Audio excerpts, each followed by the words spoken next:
You're listening to The Weather Junkies. Oh boy. Large wedge tornado coming up into Tuscaloosa.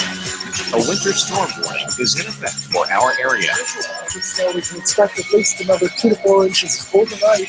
Then that snows. The National Weather Service in Huntsville has issued a tornado warning for northwestern Massachusetts. 14 to 22 inches of snow! Good Thursday evening. It's nice to be here on the Weather Junkies. I'm Tyler Jankowski, joining the show from Connecticut alongside Dakota Smith in Colorado. Dakota. Hey everyone. Hey Tyler. Thanks for joining us tonight. Yeah, it's a chilly day in Colorado, but I think it's a pretty normal temperature outside. The sunny skies, it makes it feel like in the 50s out there, so nothing to complain about. Looks like we'll get some colder weather next week. How's the weather on the East Coast? We got between 2 and 3 inches of rain in the last couple of days, and we need 6 to 12 inches to eradicate the drought. So it was a drought-denting rainfall. That was good.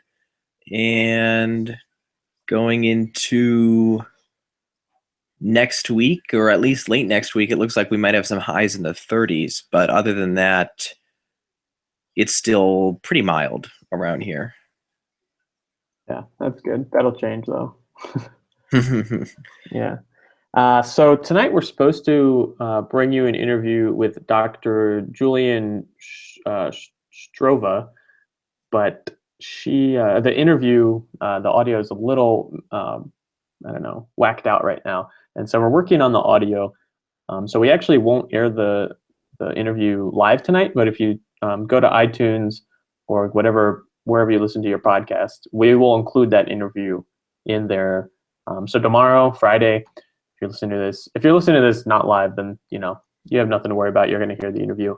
But if you're listening live right now, you won't have the interview. We're going to pause to play the interview, but there won't be any audio there. But we do have a pretty jam-packed front end of the show tonight, talking about weather Twitter and some of the things buzzing in the weatherverse. There's been a lot going on. Tyler and I have been off for, I guess, a week now, or 2 weeks ago we did our last episode. 2 weeks, yeah. Yeah, so there's a lot to talk about. So I guess let's get into the first tweet here. Our first tweet comes from, actually, it's not a tweet. It's a Facebook post from the National Weather Service Birmingham. And this post created quite the buzz I guess it was earlier this week. There was a severe weather outbreak I don't know if they're calling it an outbreak, but there was a ton of severe weather down south in what's known as Dixie Valley, across Alabama, Mississippi, and then it went into some parts of Tennessee as well. Parts of Louisiana. And before that, the National Weather Service in Birmingham put out this post on Facebook. It said, "Important, please read." And along with it was a picture of the state of Alabama with counties and 2 cities. And the purpose of the post was to inform people of where they live. And they said, "Folks, we can't emphasize enough how important it is to know where you live," in all caps. And they said things like, let's see, "You should have enough knowledge to interpret of your location and surrounding areas to do that for yourself. That way you're not wasting your time or ours. No matter how much information we give you, it won't be much good if you can't determine whether your location is highlighted on the graphics." So their point is, you have to know where you live to know what our warnings mean. It's a good point. I thought they could have handled it a little better. It was kind of, I don't know, they came off as arrogant, and I don't know. I thought they could have handled it a little better. A lot of people were okay with it. Some people had some with it. Tyler, what do you think? I hadn't seen this. It looks like the top comments are fine. They're not bashing them, at least in the top listing of comments. But I don't see any problem with this. Really? When I make when I make a map, I always include city labels on the map if it's Connecticut or the region or zoomed in any more than just the US or the East Coast, because I always make a map with the understanding that most people don't know where they are on the map. So if you can include a few anchor cities, hopefully they know they're south or north or west or east of those cities. So here in Connecticut, I almost always have at least Hartford and New Haven on the map. And then depending on what I'm doing, sometimes I'll add other big cities on the map. But I don't really think a lot of people know where they are on the map. Yeah, no, I think you're right. I just think they were kind of, I don't know. I guess as a government organization, I feel like you shouldn't be kind of condescending as they were. But that's just kind of my take on it. I think they probably got mad that there were a lot of questions on graphics and posts that were already answered in the graphics and posts. It seems like that's the spark for this. Thanks for your if you have legitimate weather questions, I guess that's a little Legitimate. I guess they just were fed up, you know. But yeah, the idea that you should know where you are on the map is a good one. Yeah, and it begs the question: is this really the National Weather Service shouldn't have to? I don't know if it's not their obligation to tell you where you live, right? So no, I think it gets annoying when you have when you have questions that are already answered. I think maybe that's what they were getting at. Yeah, well. But anyways, that's one Facebook post in our Twitter segment. So I've been trying to extend it to all platforms of social media, but really it's just Twitter right now. Yeah.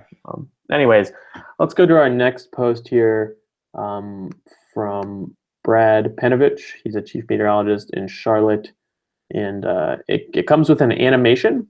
And the tweet says, "How a small fire in Smoky Mountain National Park became a firestorm last night. Hashtag Gatlinburg fire."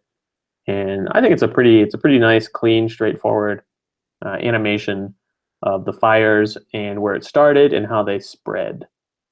It was a pretty bad situation down there in even parts of downtown Gatlinburg and the surrounding areas in Smoky National Park. I believe the death toll is now up to 10, which is pretty terrible.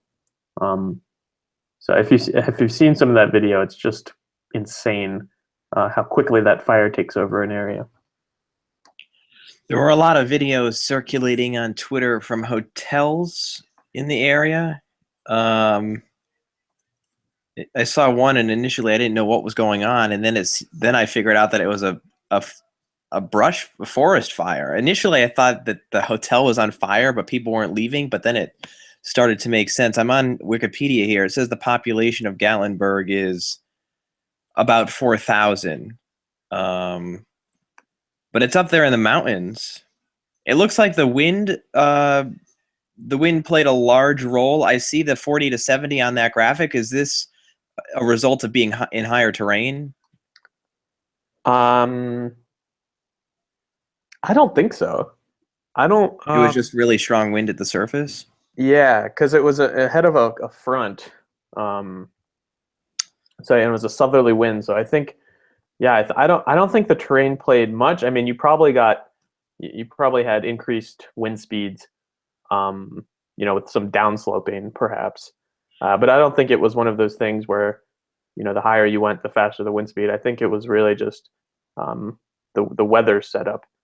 And but yeah, I'm sure some of the wind speeds were increased with some of the downsloping. Like a perfect storm because we always think of wind enhancing brush fires, but this seems like an extreme case. Yeah, I think it was, and it seemed like it took everyone by surprise, which is concerning. I sent a tweet out and asked if there are models to model specific fires, and there are some, but I don't think they're good enough to give adequate warning for people to leave. I think. People were getting the message at different times, and some people were evacuating while their house was being taken over. So our next tweet comes from the Capital Weather Gang. It's a quoted tweet. They say, disappointed that the Congressional Science Committee would perpetuate this misinformation. Our reaction. And the tweet they're quoting is from a verified account, the House of Representatives Committee on Science, Space, and Technology. And the House Science Committee tweeted, global temperatures are plunging, icy silence from climate alarmists. House Science? Breitbart News link. Yeah, so I was following this today. Capital Weather Gang did a really good job at kind of sorting out the issues here, and basically I'm not gonna talk too much about the Breitbart article because I don't want to give it any more attention that it deserves or that it doesn't deserve. But if you go read the Capital Weather article, we'll tweet it out, and they kind of dispel some of the notions that are said in there. And the Breitbart article is trying to say, well, it's winter now, so global warming doesn't exist. They carry it. Kind of silly, if you ask me. And It's passion. and yeah, that's kind of how I feel about it. What type of stuff does this account usually tweet? This Breitbart. No, Science, Space, and Technology Committee. Oh, they have some similar, actually, like kind of climate. I don't know. Denying's a bad word, but climate denying. So it's not your. I guess the one just the tweet before it was a climate denier, but a lot of them, if you scroll through, some of them are actual praise of some of the work they fund, but they definitely have a bias on tweeting the more anti-global warming stuff. But this was an extreme. I mean, to quote Breitbart is kind of crazy for an official branch of the government. But yeah, Capital Weather Gang did a really good job at sorting that out. So yeah, so let's move on here to our next tweet. It comes from Eric Fisher. He's a on-air meteorologist in Boston, and his tweet says, forecast record lows by next Wednesday are circled on this map, and it shows a nice map of temperatures forecasted by the National Weather Service, 2 meter forecast minimum temperatures for next week, the middle of next week, I believe Wednesday. And it's cold. It's a lot colder than it is today right now across the country. And but there are no record lows circled on the map. Now, and that's just a forecast, so we don't know if this is actually going to verify perfectly. But there's been a lot of rhetoric this week about how the outbreak is colder than ever, and et cetera, et cetera. And I think it's just because we haven't had a cold shot like this. People are trying to hype it up like something that it isn't. It seems like a pretty typical shot of cold weather. I haven't heard those extreme claims, but I guess I'm not in Colorado. You're in the single digits? So some of those claims, there was it was a Drudge report picked it up, and that's when it kind of went crazy. Drudge picked up something that someone said about how they've never seen this anomalous cold before, and it's just kind of it doesn't make any sense. I forget who said that. It was some I don't know, some meteorologist or climatologist, I think. And Matt Lanza had a nice rant about it, actually. I do enjoy these graphics here because it makes it easy to see where the records might be set. But the other thing that this helps us do is see just how severe warm or cold might be, because so often we lose sight of where we usually are based on the averages. And you're exactly right. I mean, if it's not impressive cold, then don't call it that. Or if it's not impressive warmth, then don't call it that. And I think a lot of times when you have a drought of extremes or records, then sometimes you kind of got to mix something up and come up with something that's juicy. And it becomes difficult when it's not actually happening. But you got to Yeah. stay grounded. You got to, you've always got to, look back on what the averages and the records are and stay linked to those. Otherwise you lose your calibration. Yeah, I really respect that. That's kind of your belief in that, and I think you practice that as well. I don't see you really. I follow your public account on Facebook and Twitter, and you don't seem to sensationalize things that that don't deserve it or whatever. So yeah, that's a good summary of that.